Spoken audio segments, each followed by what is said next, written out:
नमस्कार और स्वागत है आपका अपने YouTube चैनल, जहां पर आपको झारखंड टेट, टीजीटी, पीजीटी और सीटेट की तैयारी सोशल साइंस सब्जेक्ट कक्षा 6 to 12 से कराई जाती है। और आप जानते हैं कि झारखंड में इस समय में काफ़ी सारी वैकेंसी आने वाली है। और हमने अपने पिछले वीडियो में काफ़ी सारी एनसीईआरटी के नोट्स को तैयार कर लिया है, और अगर आपने उसे नहीं देखा है तो आप हमारे प्लेलिस्ट में जाकर ज़रूर देखें। देखिए, आज का जो हमारा चैप्टर है वो है मुग़ल साम्राज्य, जो कि एनसीईआरटी कक्षा 7 की ये हिस्ट्री की कह सकते हैं चैप्टर है, जो कि चैप्टर 4 है मुग़ल साम्राज्य। और इस चैप्टर पे आज हमारा सेकंड पार्ट है, सेकंड वीडियो है। तो हमेशा की तरह अपने आगे वीडियो बढ़ाने से पहले मैं आपको पीछे रिवाइज़ करवा दूं, ताकि आपको याद करने में आसानी हो। तो देखिए, मैं अपने पिछले वीडियो में जाना कि जो मुग़ल साम्राज्य रहता है वो 2 महान वंशों के वंशज रहते हैं। माँ की तरफ से ये चंगेज़ खान के उत्तराधिकारी रहते हैं, और पिता की तरफ से ये तैमूर के वंशज थे। देखिए, एक बहुत ज़रूरी बात यह है कि मुग़ल खुद को चंगेज़ खां के कह सकते हैं कि शासन कहलाना पसंद नहीं करते थे।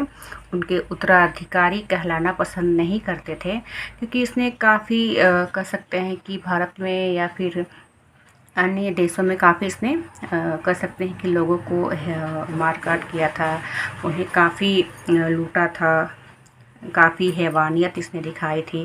तो ये खुद को तैमूर के वंशज कहलाना ज़्यादा पसंद करते थे। चलिए देखिए, हमने बाबर के युद्धों के बारे में जाना, पानीपत, खनवा, चंदेरी, और इसने एक और युद्ध लड़ा था, वो था घाघरा का। नेक्स्ट हमने हुमायूं के बारे में जाना, और इसने 2 युद्ध किए थे, चौसा और कन्नौज का युद्ध, और बीच में शेरशाह सूरी आता है। लेकिन उसके बारे में आपको इस कक्षा 7 के चैप्टर 4 में उतने डिटेल्स में नहीं दिया गया है। फिर हमने अकबर के बारे में जाना, और किस तरह से वो 13 वर्ष की आयु में सम्राट बनता है। और एनसीईआरटी में ही बताया गया है कि अकबर का जो शासन था वो 3 भागों में बांटा हुआ था। चंगेज़ जो उसके संरक्षक रहता है, बैरम खां के अंतर्गत, फिर आता है दूसरा गुजरात अभियान, और तीसरा जब वो खुद अपने कह सकते हैं शासन की जो बागडोर थी उसने खुद संभाला था। फिर हमने अकबर की काफ़ी सारी विजय के बारे में भी जाना, गोंडवाना विजय, चित्तौड़ विजय, कालिंजर विजय, आमेर से संधि, मारवाड़ विजय, हल्दी घाटी का युद्ध, और भी काफ़ी सारे हमने युद्धों संधि के बारे में जाना। फिर इसके बाद आता है जहांगीर 1605 से 1627, और उसके बाद शाहजहां, फिर आता है औरंगजेब। तो इतनी सारी जानकारी हमने अपने फर्स्ट पार्ट में जान लिया था। फिर हमने इनके माँ के बारे में भी जाना कि जहांगीर और शाहजहां, इन दोनों की जो माँ रहती है, आप कह सकते हैं कि वो हिंदू राजकुमार की माँ रहती है। और यहाँ तक हमने अपने फर्स्ट वीडियो में जानकारी प्राप्त कर लिया था। तो चलिए हम अपने आज के मुख्य बिंदु की ओर चलते हैं, और वो है सहदायात। इसका क्या मतलब होता है? तो देखिए, इसमें जो उत्तराधिकार का विभाजन होता है वो सभी पुत्रों में कर दिया जाता है। बाबर ने हुमायूं को ऐसा ही करने के लिए कहा था। उसने अपना कह सकते हैं कि जो क्षेत्र था अपने 4 भाइयों में हुमायूं ने बांट दिया था। तो सहदायात आप समझ चुके हैं। नेक्स्ट है मनसबदार।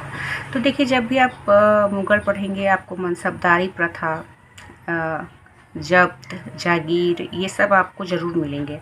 तो मनसबदार का मतलब होता है कि जो मुग़लों की सेवा में आने वाले नौकरशाह मनसबदार कहलाए। इसका जो प्रयोग था ऐसे व्यक्ति के लिए होता था जिन्हें कोई सरकारी पद मिलता था। सरकारी पद मिलना मनसबदार, आप इसे समझ सकते हैं। नेक्स्ट है जात। तो देखिए, पद या जो वेतन था उसका जो निर्धारण होता था वो जात की संख्या पर होता था, जात की संख्या पर निर्भर होता था।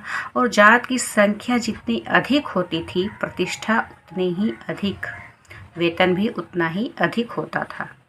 जात से व्यक्ति का व्यक्तिगत दर्जा पता चलता था, व्यक्तिगत दर्जा निर्धारित होता था और वेतन तय, इसी के अनुसार वेतन भी तय होता था।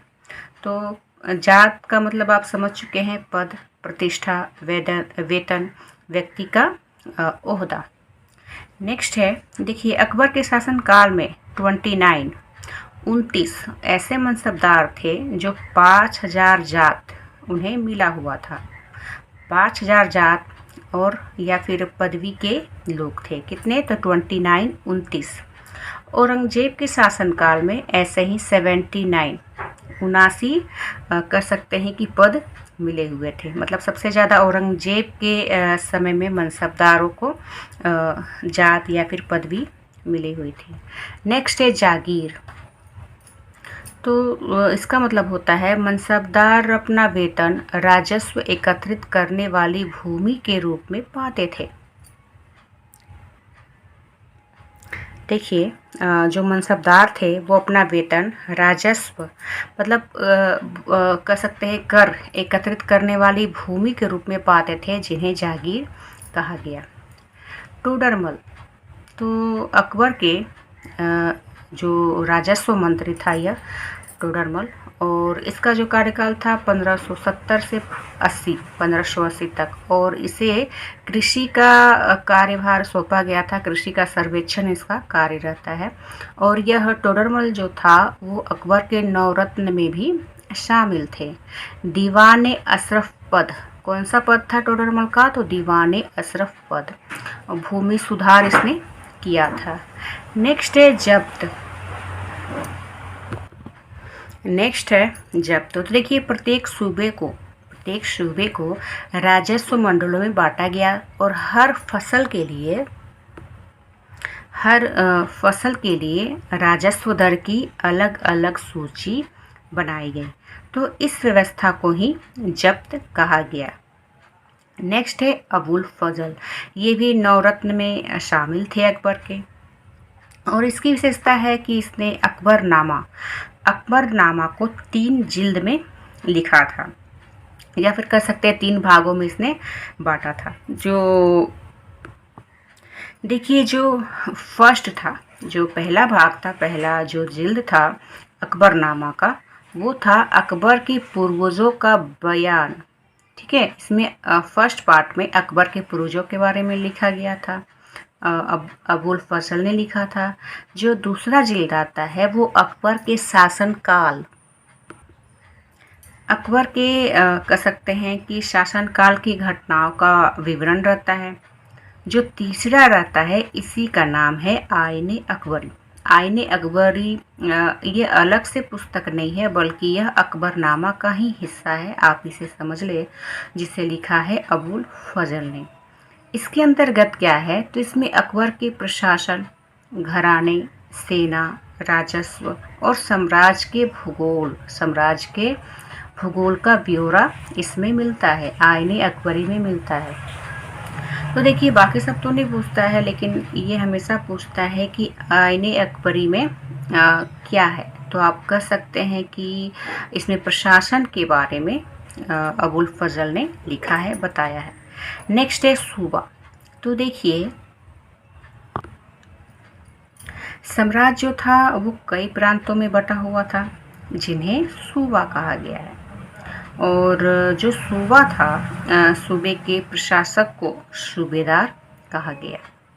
ठीक है, तो आज के लिए हम इतना ही रखते हैं, क्योंकि काफ़ी सारी आपको जानकारी मिल चुकी है। हर एक वर्ड ही काफ़ी इम्पोर्टेंट है, और इन सभी से ही काफ़ी सारी जानकारी आपको परीक्षा में क्वेश्चन पूछे जाते हैं। देखिए इसके बारे में आपको और भी डिटेल्स में काफ़ी सारी जानकारी मिल जाएगी, लेकिन जो एनसीईआरटी कक्षा 7 की जो पुस्तक है उसमें आपको इतनी ही आपको जानकारी दी गई है। तो अगर आप ज़्यादा जानकारी चाहते हैं तो पहले इसे पढ़ लें, एनसीईआरटी को पढ़ लें, फिर आप अलग से प्राचीन भारत के लिए अलग से और मध्यकालीन भारत के लिए अलग से, जो कि सौरभ चौबे है, उनकी बुक सबसे बेस्ट कही जाती है, आप उसे भी पढ़ सकते हैं। तो आज के लिए इतना ही रखते हैं। और नेक्स्ट पार्ट में हम मुग़ल साम्राज्य चैप्टर 4 के 3rd पार्ट को पढ़ेंगे। तब तक के लिए धन्यवाद।